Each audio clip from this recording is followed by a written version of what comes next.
మరో మహిళతో భర్త వివాహేతర సంబంధం పెట్టుకుని తనను హింసించడాన్ని జీర్ణించుకోలేకపోయిన భార్య 4 లక్షల సుపారీ ఇచ్చి భర్తను హత్య చేయించింది. ఈ ఘటనకు సంబంధించిన భార్యతో పాటు మరో 3 నిందితులను అరెస్ట్ చేసి రిమాండ్కు తరలించినట్లు south zone DCP Ashok Kumar తెలిపారు. కాజీపేట పోలీస్ స్టేషన్లో ఏసీపీ శ్రీనివాస్తో కలిసి ఆదివారం వివరాలు వెల్లడించారు. కాజీపేట డీజిల్ కాలనీలో నివాసముండే జిన్నారపు వేణుకుమార్ గిరిగిరి చిట్టీల వ్యాపారం చేసేవాడు. అతనికి 2 భార్యలుండగా మొదటి భార్య సుస్మిత రైల్వేలో ఉద్యోగం చేస్తుంది. భార్యలిద్దరినీ ఒకే ఇంటిలో ఉంచి కాపురం చేస్తున్న వేణుకుమార్ మహబూబాబాద్కు చెందిన మరో మహిళతో వివాహేతర సంబంధం కొనసాగిస్తున్నాడు. ఆమెతో సన్నిహితంగా ఉన్న వీడియోలను 2 భార్యలకు చూపిస్తూ మానసికంగా వేధింపులకు గురిచేశాడు.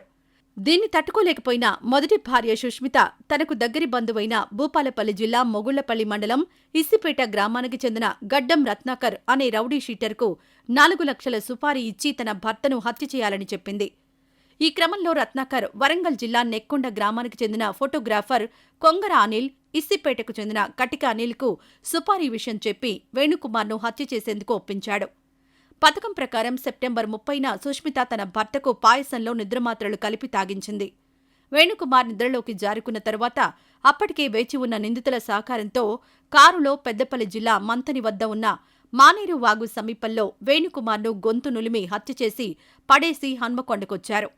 అనంతరం ఏమీ తెలియనట్లు అక్టోబర్ 2న భర్త వేణుకుమార్ కనిపించడం లేదంటూ సుష్మిత కాజీపేట పోలీస్ స్టేషన్లో ఫిర్యాదు చేసింది.